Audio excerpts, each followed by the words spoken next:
Godzilla vs. Kong is directed by Adam Wingard, and as you might expect, is a movie where Godzilla and Kong fight. Oh, please take all my money now. Basically, some scientists are trying to find a location that is of myth. They believe that Kong could perhaps lead them to it, and Godzilla is out in the world wreaking havoc and killing people. So folks are confused. Godzilla tends to be someone who kind of balances the scales of justice and does the right thing. So why does it appear that he's killing innocent people? And of course, eventually these two titans are going to sort some stuff out quickly.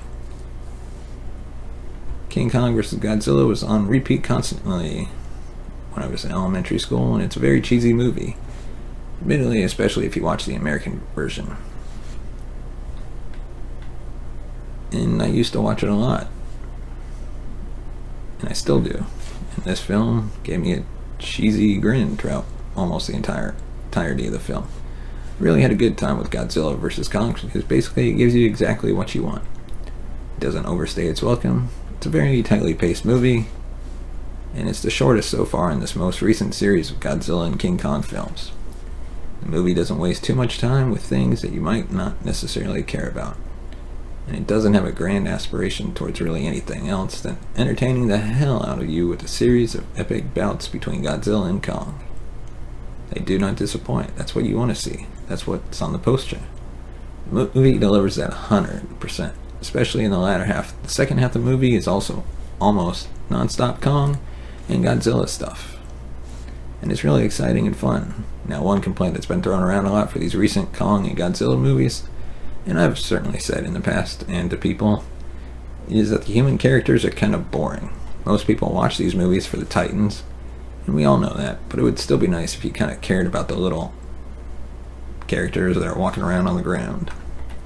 This movie is self-aware in that it does the bare minimum basics for the human characters it establishes.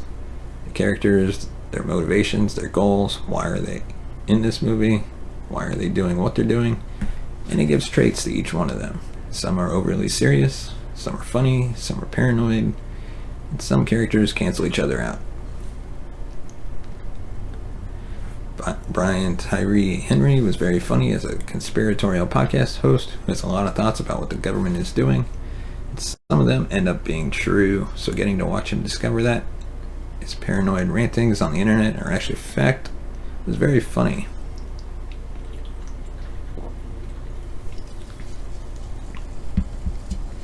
But Julian Dennison, who I loved in Hunt for the Wilder People, is also there for comic relief, and those two characters are sort of on a side quest with Millie Bobby Brown's character.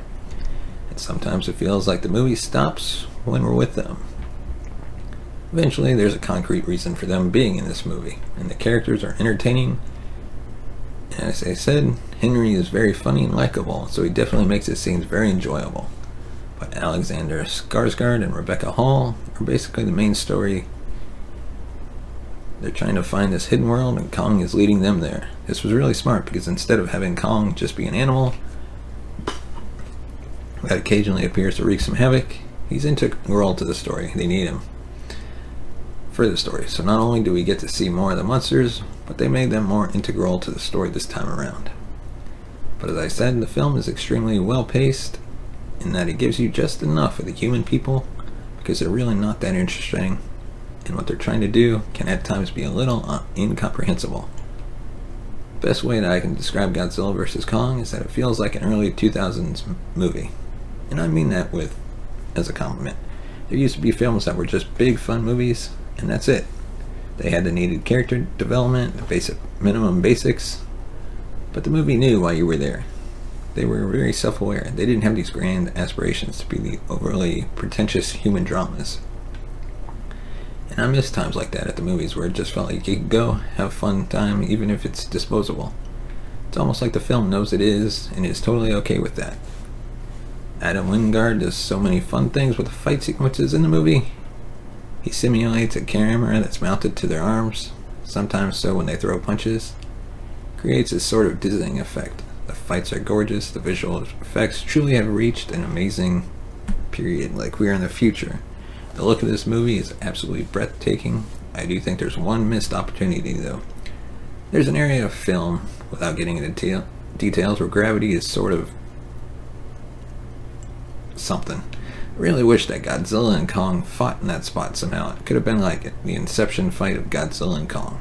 Feels like a missed opportunity. There's also one close-up of Godzilla in the film when he's really kicking Kong's ass that I feel like some people won't know what to make of it. I thought it was really funny. I liked it a lot.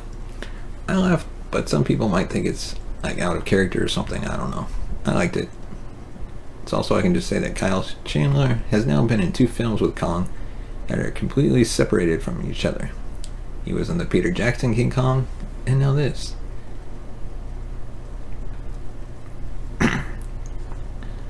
And I think they absolutely knocked it out of the park. There's a young girl in the film that's able to communicate with Kong. That was absolutely the heart and soul of the movie, and created some surprisingly touching moments that I did not expect. Now granted, this movie is not going to be for everybody. If you go into Godzilla vs. Kong ready to analyze the in-depth meaning and the hidden metaphors of the shots and visual implications of everyone's state of mind, you'll probably not like the movie. But if you just want to see Godzilla and King Kong throw some punches, you're going to have a blast. I'm going to give Godzilla vs. Kong a B.